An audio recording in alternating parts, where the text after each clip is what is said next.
আপনি যদি আল্লাহর উপর ভরসা রাখতে পারেন, আল্লাহ আপনাকে কি দিবেন? তিনি আপনার সমস্যা শেষ করে দেন না।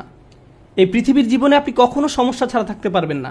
যদি সমস্যা চলে যেত তাহলে ইয়াকুব আলাইহিস সালামের জন্য আমাদের তুলনায় অনেক আগেই সেটা দূর হয়ে যেত। যদি ঈমান থাকার মানে হয় আপনার কোনো সমস্যা থাকবে না, তাহলে মরিয়ম আলাইহিস সালামের কোনো সমস্যা থাকা উচিত ছিল না। রাসূল সাল্লাল্লাহু আলাইহি সাল্লামেরও কোনো সমস্যা থাকার কথা ছিল না। আল্লাহর কাছাকাছি মানুষদের জীবনী পড়লে আপনি দেখবেন তাদের জীবন ছিল সমস্যায় পরিপূর্ণ, বড় বড় সমস্যা। আর আপনি শুধু এই সমস্যাগুলোর কথাই পড়ছেন।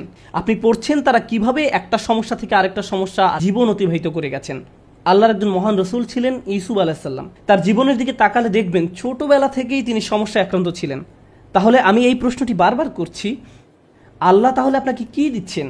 আপনার জীবনের অতি ভয়াবহ সমস্যার সময় যখন আল্লাহর উপর পূর্ণ বিশ্বাস রাখেন, এর বিনিময়ে আল্লাহর কাছ থেকে কি পাবেন? যখন মানুষ আপনাকে বলতে থাকে আল্লাহ তোমাকে অপছন্দ করেন, তাই তোমার জীবনে এসব ঘটছে, বিপরীতে আপনিও ভাবতে শুরু করে দেন আল্লাহ মনে হয় আমাকে শাস্তি দিচ্ছেন, তাই আমার জীবনে এসব বিপদ আপদ ঘটছে। সেই মুহূর্তে যদি আপনি আল্লাহ সম্পর্কে সুধারণা পোষণ করতে পারেন, আল্লাহর প্রতি ভালোবাসা, নির্ভরতা এবং বন্ধন বজায় রাখতে পারেন যে না, আল্লাহ আপনাকে কখনো ছেড়ে যাবেন না, এর বিনিময়ে তিনি আপনাকে কি দেবেন?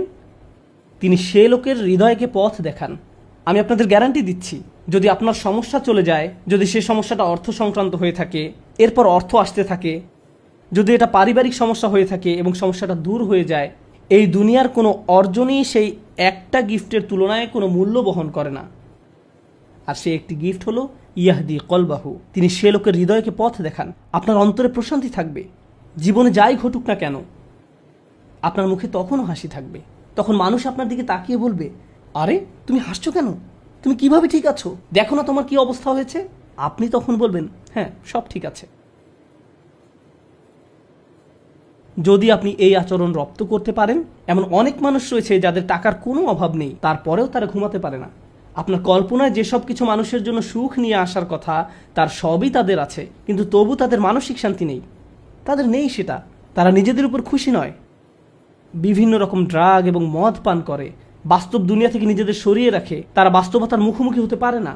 অন্য মানুষরা তাদের ভিডিও দেখে বলে, ওয়াও তাদের বাচ্চাদের দোলনাটা কি সুন্দর, তাদের গাড়িটাও কি চমৎকার, আমরাও এগুলো চাই। ইয়া লাইতালানা মিসলা মা উতিয়া করুন, ইস কারুনের যা আছে আমার যদি তা থাকতো। বসের মতো জীবন। পক্ষান্তরে আপনি যদি আল্লাহর দিকে ফিরেন, তাহলে তিনি আপনাকে এমন কিছু দান করবেন যা কোনো টাকার অঙ্কে কেনা সম্ভব নয়, খ্যাতি বা জনপ্রিয়তা যা আপনাকে দিতে পারবে না। আর তা হলো ইয়াহদি কলবাহু, তিনি আপনার হৃদয়কে পথ দেখাবেন। এটাই ঈমানের সর্বশ্রেষ্ঠ পুরস্কার, এটাই হলো বিপদে পড়ার সর্বশ্রেষ্ঠ পুরস্কার।